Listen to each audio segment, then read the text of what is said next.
So we've established by removing the hollow in between the main hand and the first knuckle joint, we've established that knuckle and half of this one here. So the same thing we're going to apply, start just below our mark and remove a hollow in there, and that goes all the way down to the end of the finger.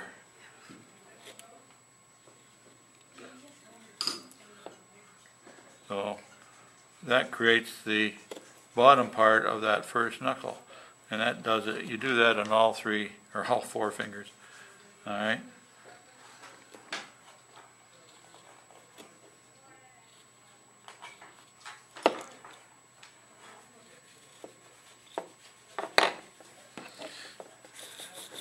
Here's your wife's toothbrush to clean up.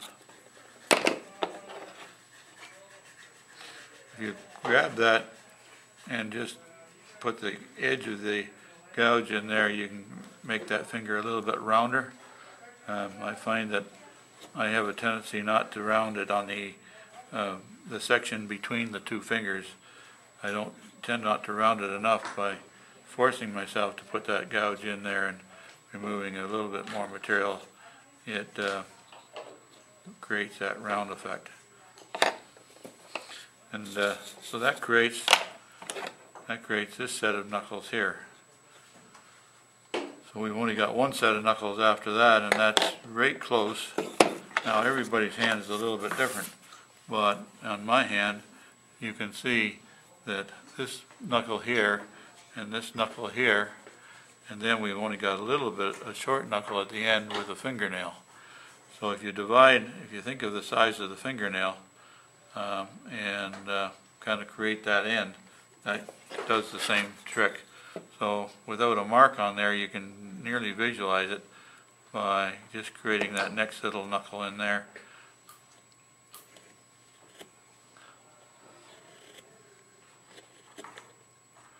Like so.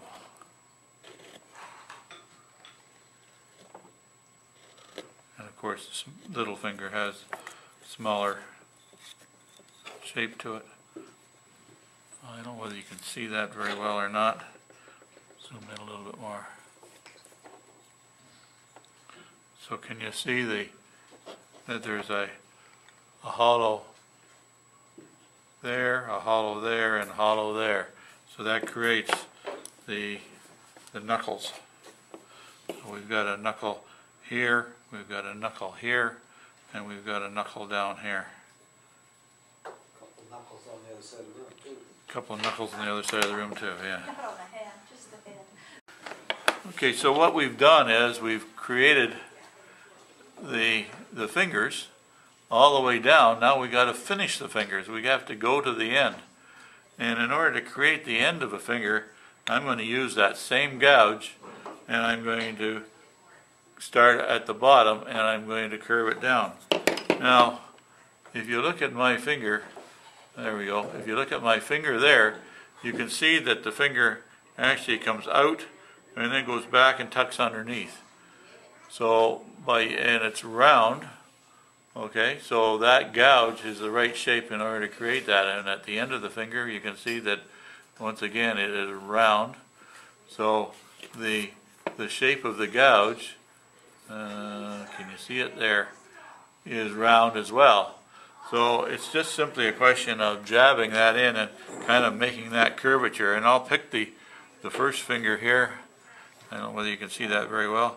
But starting at the top, I'm going to create the end of the finger. So I create that shape, and if it's not quite the curvature you want, and I zoom in a little bit more on that. Too close.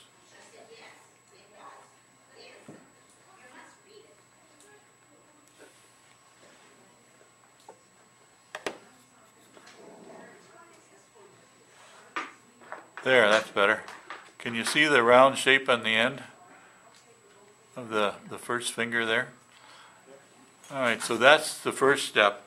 The second step is to round the bottom of it. So we got to remove some wood on the bottom side in order to do that.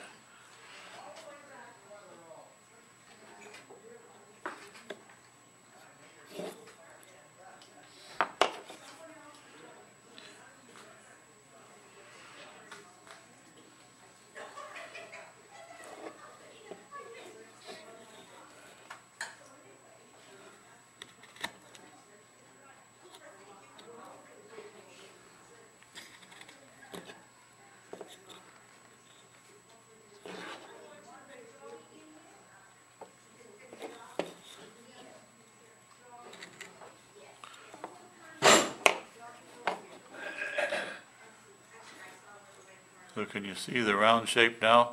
So I've got the top of the finger and it comes down and around. Eventually we're going to be able to create the shape of that finger with it shaped like yay down the side of the finger. So every finger is the same, and you can do it one step at a time because they are all on different levels, and so you can knock them down. So I'll go ahead and do that. So the steps are, first round the end of each finger. So the fingers are all rounded on the end, and then as you round it, then curve it back underneath to create the actual fingers. There's the ends of the fingers. All the ends of the fingers are there. Okay. So in order to create the knuckles that join onto the hand, that section there, we have to create little hollows out from each slit in the fingers. And I'm going to use a number 11 2mm. It could be a little bit bigger if you wanted to, but basically all I'm going to do is, can you see that? I'm going to come down and I'm going to create a little hollow in each out of each slit.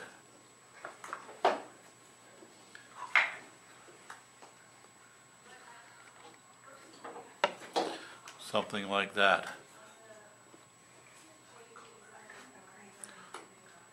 And that creates these hollows. So it creates the bumps. There you go. Creates the bumps in the back of the hand where the knuckles are. Okay. Well, I've got that view there. I'll just point out something else. Can you see the hollows that are coming back from each, that are continued right back? Because what we've got is a tenon that comes up from each finger. I guess it's called tendon and muscle, and so therefore they sit a little bit elevated. So from that same location here, I'm going to come back and I'm going to continue that back just ever so slightly. That's with that same gouge that I used before. And can you see now that it creates those striations in the back of the hand? Now I'll just trim off all those marks there so that it kind of looks a little bit better. So there is the back of the hand, more or less complete. You can fool around with it a little bit more and get better divisions or whatever, but that's not too bad. Now the only other thing that could happen is you could give the guy or girl fingernails. The simplest fingernail is using a V tool. If I can get that in there, there we go. I'll just do the long finger here. And you come across with a V tool like that, and then a little slit, where am I? There. And a little slit down each side. And there is a fingernail. Just that simple. Now you can, if you wish, continue it around underneath.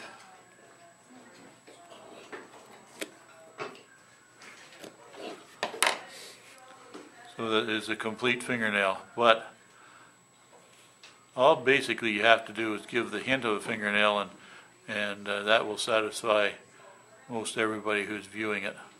But that's a very simple method of creating a fingernail. It only has to be a light touch. I likely went too deep there, but just a small V tool will do fine. So that completes the back of the hand, and like I teach all the time, you always do the outside before you do the inside. So now we got to do the inside. The inside in this case starts with the thumb. Now you've got to realize how much meat has to be left in the palm of the hand. Inside there's nothing left, but the palm has to be maintained, this hunk here in your hand. So if I showed it on the finished one, so there's the thumb, but see how you have to keep all this material in here in order to create that hollow in the middle. So be aware not to get in too far into here until you get the thumb completed. The thumb has to be molded into the hand before we can do the inside. So the thumb is our next move here. So as you can see, it's been drawn on there. Now we have to coordinate the shape and try and get the shape to work. So you can see that I've got to remove a bit of material on the upper part here to make it mold into the hand. The thumb as it goes up the hand is rounded. This is all rounded as one piece. So we've got to create that one shape all the way around. So we'll do that first. So as you can see, I've taken a bit of material off of this side and as well as down underneath here. So I'm going to use the big gouge again, and I'm just going to kind of shape this. Can you see that? And you just kind of shape that around to create that meat in the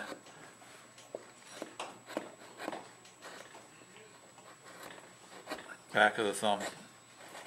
So from the back of the thumb to the wrist is all one piece. So now you can see I've got that shape now all the way around. Maybe a bit of a ridge there I want to get rid of. There, that's not too bad. So now just as we created the fingers, we've got to create joints in our thumb. Our thumb has joints in it. So you can see that there's a joint there, just about where it joins on to the main part of the hand, and then a little bit past halfway down is a second joint. So mark them on so that you can create them. So there's one and there's the other.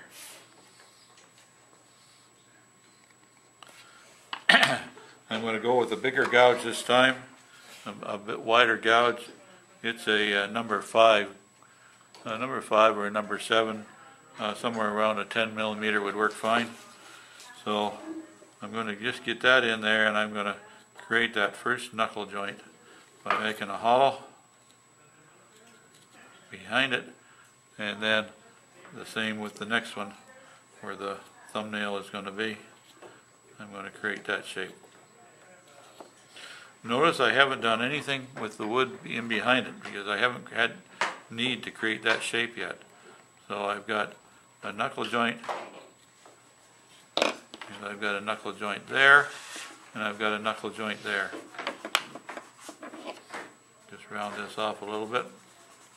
And so did you go towards the wrist where you have that line there right now? Did you go back and I've tapered that in. down a little? Okay. All right. Okay, so it's now tapered back to the wrist. So now, just as we had to create the tips of the fingers, we've had to do the same with the thumb. So in order to do that, we pretty much have to get rid of a bit of material in behind here. So I'm just going to pick a gouge out, and I'm going to go straight across. But keep in mind, we have to keep this palm, or the muscle behind the palm, it's still there. So I'm just going to come down the side of the thumb, keeping the same shape as the thumb. Start to hollow out a little bit in there.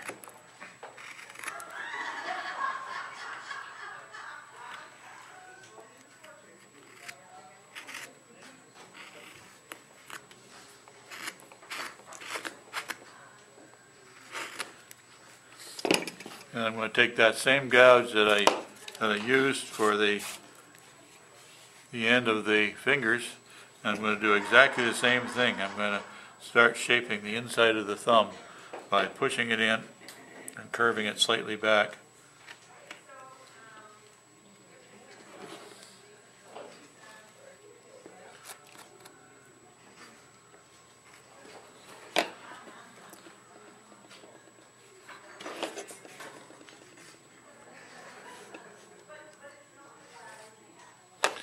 So that there is the inside shape of the thumb is created. Remember that the thumb is bigger than your fingers. And that's sufficient for now to get that thumb shape established.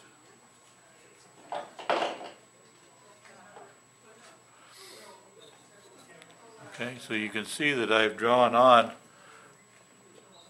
what I presume is going to be the shape of the fingers, and what I presume is going to be the shape of the fingers on the other side. Keeping in mind, I got to keep this meat here. So I'm going to use that same gouge, which happens to be a number 9 gouge, about 8 millimeters. But any gouge, even a number 11, a high-sided gouge would work fine in there. And I'm going to start to shape the hollow in the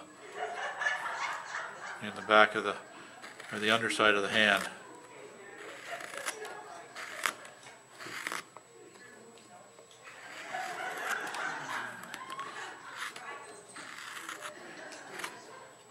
That's kind of how you go about it. Start to shape that. All right. Keep in mind, keep this muscle back here.